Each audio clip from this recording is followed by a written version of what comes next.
Hello friends, मेरा नाम है यासिर जावेद और हम लोग बिहार बोर्ड क्लास 12th के बायोलॉजी के महत्वपूर्ण क्वेश्चंस को पढ़ रहे हैं।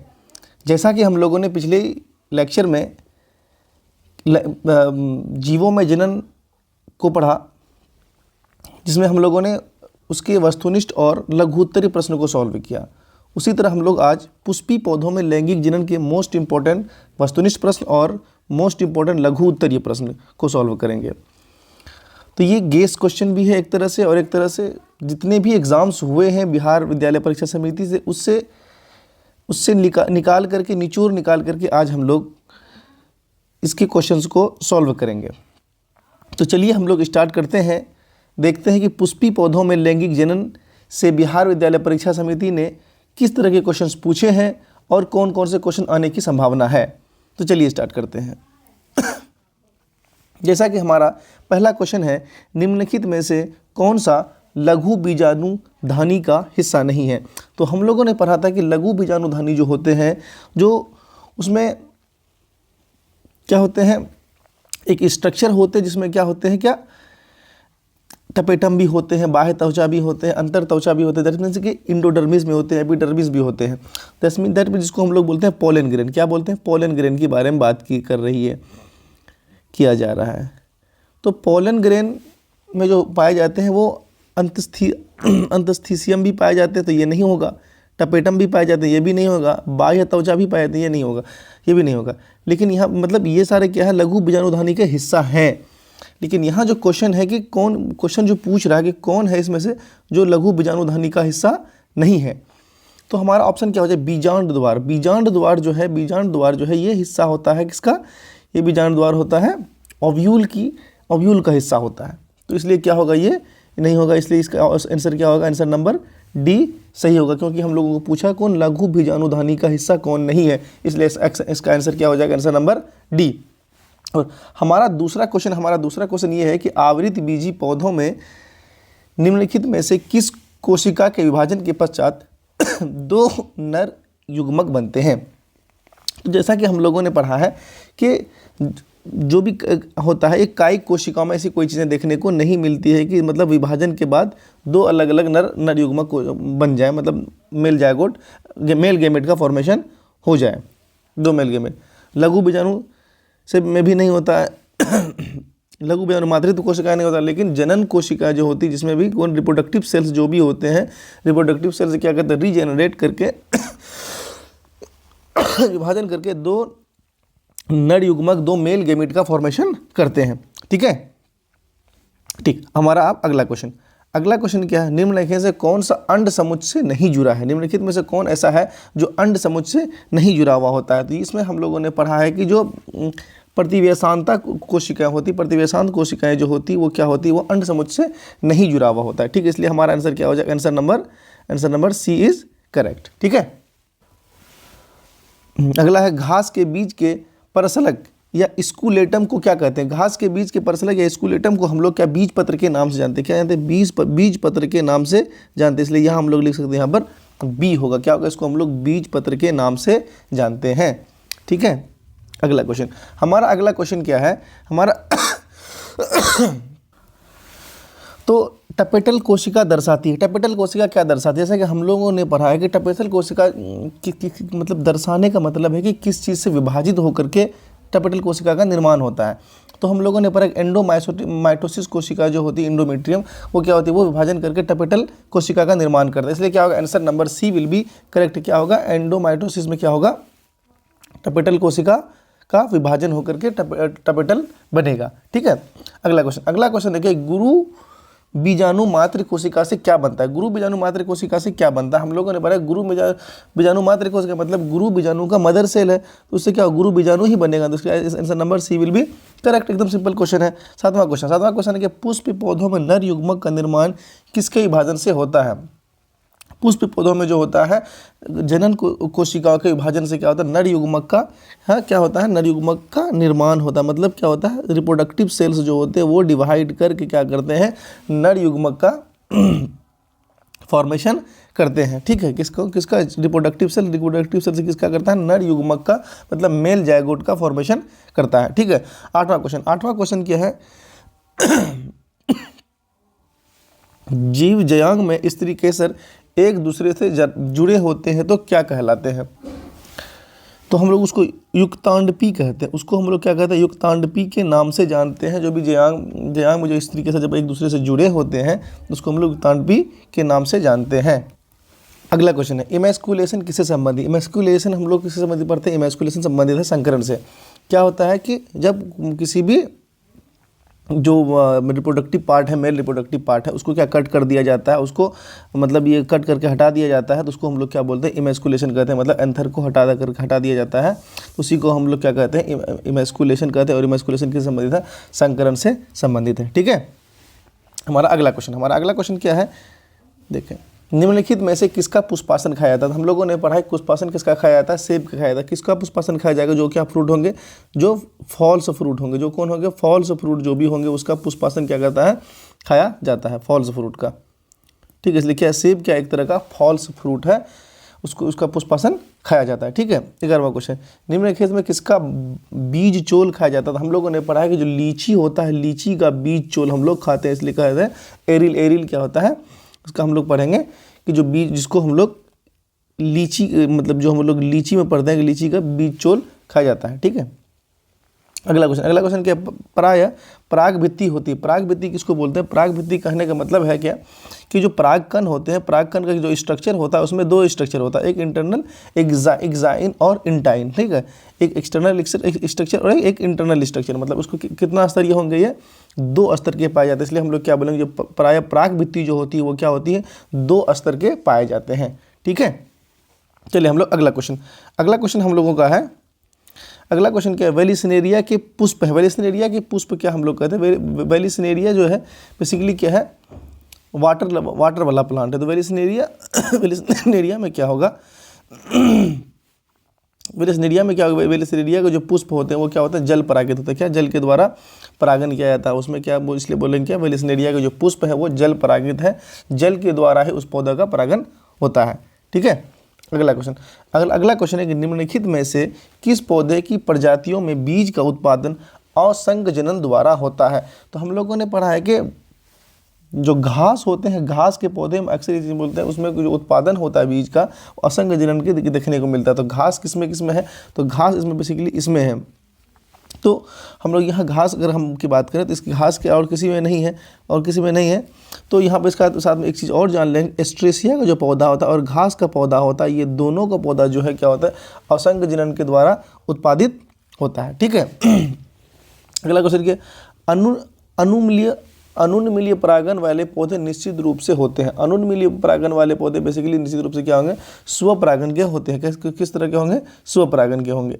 ठीक है, इसलिए हमारा क्या ऑप्शन नंबर 15 का option number A will be correct होगा।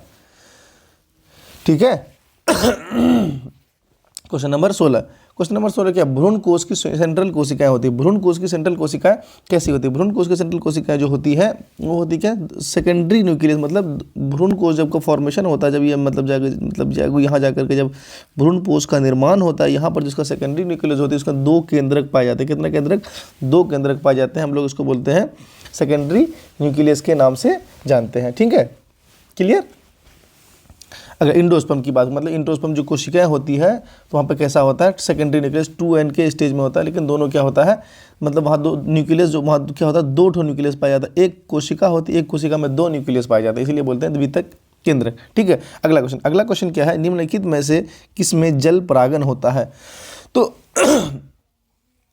जल परागन की अगर बात करें, तो ये देखो कमल का पौधा है, इसमें जल परागन जल में पाया जाता है, लेकिन ये जल परागन नहीं होता है। जलकुंभी है, जलकुंभी में भी जल के द्वारा परागन नहीं होता है। लेकिन अगर हम हाइड्रिला की बात करें, हाइड्रिला का जो पौधा है इसमें क्या होता है, जल द्वारा परागित होता है। इसलिए हम कह सकते हैं कि इसमें कंफ्यूज करने वाला क्वेश्चन एकदम याद रखें, कमल का पौधा में कभी भी जल के द्वारा परागन नहीं होता, और जलकुंभी का भी पौधा जो जल में पाए जाते हैं लेकिन जल के द्वारा परागन नहीं होगा। लेकिन हाइड्रिला का जो पौधा है क्या होता है, हाइड्रिला में जल के द्वारा परागन होता है। ठीक है, अगला क्वेश्चन, नेक्स्ट क्वेश्चन क्या है, किसमें कृत्रिम बीज का निर्माण होता है। किसमें कृत्रिम बीज का निर्माण होता है, तो हम लोग पढ़े हैं कि जो भ्रूण होता है, कायिक भ्रूण, उसमें क्या होता है, कृत्रिम बीज का निर्माण होता है। लेकिन बहुत लोगों को बहुभ्रूण के बारे में बोलता है, लेकिन क्या बहुभ्रूण में क्या है, बीज का निर्माण, कृत्रिम बीज का निर्माण नहीं होता है। तो इसलिए हम कहते हैं कायिक भ्रूण जो इससे क्या, इसमें क्या होता है, इसी से क्या किया जाता है, कृत्रिम बीज का निर्माण किया जाता है। इसलिए क्या होगा, option number A will be correct. ठीक है, अगला, कमल में परागण होता था, हम लोग अभी पढ़ेंगे। कमल में जो परागण कभी भी जल के द्वारा नहीं होगा। क्या जल के द्वारा नहीं होगा, कई सारे कीट उड़ते रहते हैं, कीट मधुमक्खी उड़ते रहते हैं, इसलिए हम लोग क्या बोलेंगे, कमल में जो परागण होता है कीट के द्वारा। वहाँ हम लोग इसलिए नहीं बताया कीट के द्वारा, क्योंकि यहाँ पर एक क्वेश्चन था। ठीक है, कमल में जो परागण होगा किसके द्वारा होगा, कीट के द्वारा होगा। ठीक है, अगला क्वेश्चन है हमारा एनिमोफिली नामक परागण किसके द्वारा होता है। एनिमोफिली कहने का मतलब क्या है, एनी मतलब हवा के द्वारा। एनिमोफिली नामक जो परागण होगा ये किसके द्वारा होगा, हवा के द्वारा होता है एनिमोफिली। इसलिए क्या answer number D will be correct. ठीक है, अगला क्वेश्चन हमारा है कि बीजांड के वृंत को क्या कहते हैं। बीजांड के वृंत जो होता है, मतलब जो डंठल होता है, जो ओव्यूल है, ओव्यूल का जो इस तरह स्ट्रक्चर जो डंठल होगा इस तरह से, इसी डंठल को हम लोग फ्यूनिकल के नाम से जानते हैं। किसके नाम से, फ्यूनिकल के नाम से जानते हैं। इसलिए हम लोग इसका ऑप्शन क्या होगा, किसका, ए क्या होगा, फ्यूनिकल के नाम से जानते हैं। ठीक, अगला क्वेश्चन क्या, अगला क्वेश्चन है कि लघु बीजाणुधानी विकसित होकर क्या बनाता है। लघु बीजाणुधानी मतलब माइक्रोस्पोरेंजिया, जैसे क्या है ना, माइक्रोस्पोरेंजिया डेवलप करके क्या बनेगा, माइक्रोस्पोर का फॉर्मेशन करेगा। तो माइक्रोस्पोर किसको बोलते हैं हम लोग, पोलन ग्रेन को। लेकिन यहाँ बात आ जाती है क्या, पोलन ग्रेन या पोलन सेक। तो ये मतलब माइक्रोस्पोरेंजिया, ये मतलब पोलन ग्रेन डेवलप होकर क्या बनाएगा। ठीक, ऑप्शन क्या है, टपेटम है, परागन है, पुंकेसर और स्टेमन है। तो हम लोग पोलन ग्रेन डेवलप होकर पोलन सेक का फॉर्मेशन करता है। किसका फॉर्मेशन करता है, पोलन ग्रेन डेवलप करके पोलन सेक का फॉर्मेशन करता है। यहाँ पे क्या, माइक्रोस्पोरेंजिया डेवलप करके, यानी कि लघु बीजाणुधानी डेवलप करके पराग पुटी का फॉर्मेशन करता है। क्या होगा, इसलिए answer number D will be correct होगा। ठीक है, अगला क्वेश्चन हमारा है 23 नंबर। इसको थोड़ा जूम कर लिया जाए। तो इसमें कौन सा युग्मकोद्भिद प्रतिनिधित्व करता है, मतलब मेल गेमीट का प्रतिनिधित्व कौन करता है। मेल गेमीट का प्रतिनिधित्व की बात करें तो मेल गेमीट किसको बोलते हैं हम लोग, पोलन ग्रेन को। पोलन ग्रेन क्या है, परागकण क्या है, क्या अगर 2 एन स्टेज में होता है तो उसको हम लोग क्या बोलेंगे, जो मेल गेमीट होगा, जो मेल गेमीटोफाइट होगा वो क्या, कौन होगा, पोलन ग्रेन होगा। पोलन ग्रेन किस में पाया, इसमें पुंकेसर में पाया जाता है। लेकिन पुंकेसर के अंदर में पोलन ग्रेन होगा, परागकण होगा। तो इसका जो नर युग्मक का मतलब मेल गेमीटोफाइट का, इसको हम लोग बोलते हैं युग्मकोद्भिद जो भी हो, मतलब गेमीटोफाइट हम लोग सिंपली समझेंगे क्या होगा, गेमीटोफाइट। मेल गेमीटोफाइट का जो होता है वो कौन करेगा, पोलन ग्रेन ही करेगा। ठीक है, इसलिए answer number A will be correct. 24 का क्वेश्चन क्या है, बीजांड द्वारी सिरे के ठीक विपरीत क्या होता है, मतलब एग्जैक्ट माइक्रोपाइलर इंड के एग्जैक्ट अपोजिट क्या होगा। माइक्रोपाइलर के एग्जैक्ट अपोजिट क्या होगा, जैसे कि मान लो ये ये ओव्यूल है इस तरह का, यहाँ अगर माइक्रोपाइलर है तो यहाँ क्या होगा, चलाजा इंड। एकदम याद रखेंगे, माइक्रोपाइलर इंड के अपोजिट में क्या होता है, चलाजा इंड पाए जाते हैं। ठीक है, तो हम लोग ये कह सकते हैं कि बीजांड द्वारी जो है, बीजांड जिधर से बीजांड प्रवेश करता है, बीजांड किधर से प्रवेश करता है, माइक्रोपाइलर इंड की तरफ से। तो बीजांड द्वारी के अपोजिट साइड क्या चलाजल इंड होते हैं, या फिर हम लोग उसको निभाग के नाम से जानते हैं। किस नाम से जानते हैं, निभाग के नाम से जानते हैं, या फिर चलाजल इंड के नाम से जानते हैं। ठीक है, एकदम याद रखेंगे इस चीज़ को।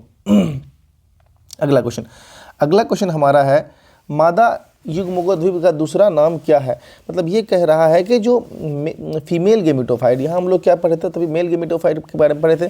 तो फीमेल गेमिटोफाइट का दूसरा नाम क्या है, फीमेल एम्ब्रियोसेक हम लोग जहाँ पे डेवलपमेंट करता है, इसको हम लोग क्या बोलते हैं, फीमेल गेमिटोफाइट का दूसरा नाम क्या है, हम लोग बोलेंगे क्या, एम्ब्रियोसेक।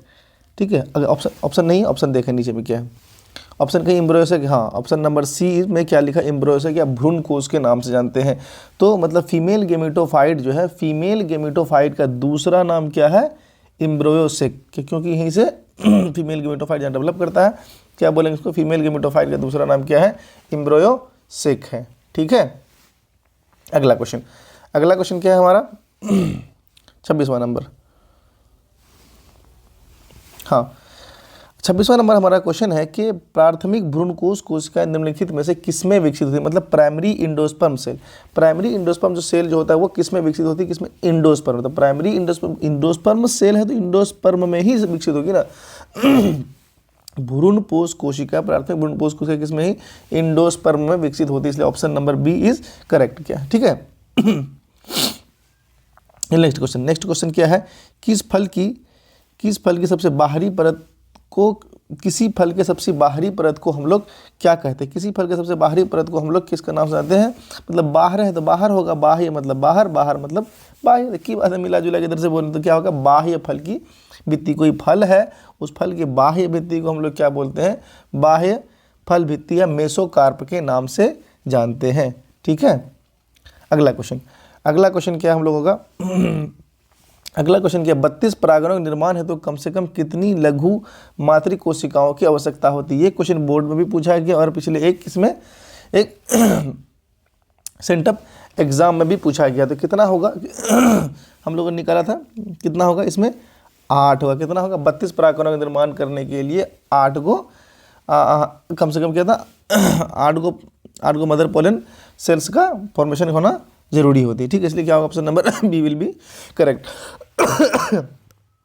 अगला क्वेश्चन क्या, एक बीजपत्री भ्रूण में कितनी बीजपत्र पाए जाते हैं। एक बीजपत्री में कितना होता है भ्रूण पाए जाते हैं, एक बीजपत्री में एक ही भ्रूण पाया, मतलब एक कोटिलिडन वाला, मतलब कोई ये है मोनोकोटिलिडन वाला, उसमें एक सीड में कितना होगा, एक ही होगा। जैसे कि क्या होगा, जैसे कि हम लोग अगर बात कर लें मकई का बीज, मकई में क्या, मकई में देखेंगे सिर्फ एक ही होगा, कभी तोड़ करके देखेंगे वो डो नहीं टूटेगा। लेकिन अगर आप उसको चने के बीज को देखेंगे, चने के बीज अगर दो अलग अलग पार्ट में बटे होते हैं, अलग अलग पार्ट में बांट सकते हैं, लेकिन मकई के बीज को अलग अलग नहीं बांट सकते। इसलिए कहा गया कि कितने कोटिलिडन्स होंगे, कितने एक बीजपत्री भ्रूण होंगे, कितने एक बीजपत्री में तो कितने होंगे, एक होंगे, ठीक है। कितने होंगे, एक होंगे। अगला क्वेश्चन है, केला किस प्रकार का फल का उदाहरण। हम लोग पढ़े हैं कि केला जो होता है विदाउट फर्टिलाइजेशन को ही डेवलप करे था, इसलिए हम लोग बोलेंगे पार्थेनोकार्पिक फ्रूट या फिर अनिषेचक जनित फूल, मतलब निषेचन नहीं होता है इसमें, इसलिए क्या बोलेंगे, ये पार्थेनोकार्पिक फ्रूट है या फिर अनिषेक जनित पौधा है, ठीक है। तो ये था हम लोगों का ऑब्जेक्टिव क्वेश्चन जो हम लोगों ने अब तक पढ़ा, ठीक है। तो अब हम लोग चलते हैं लघु उत्तरी प्रश्न की तरफ, ठीक है।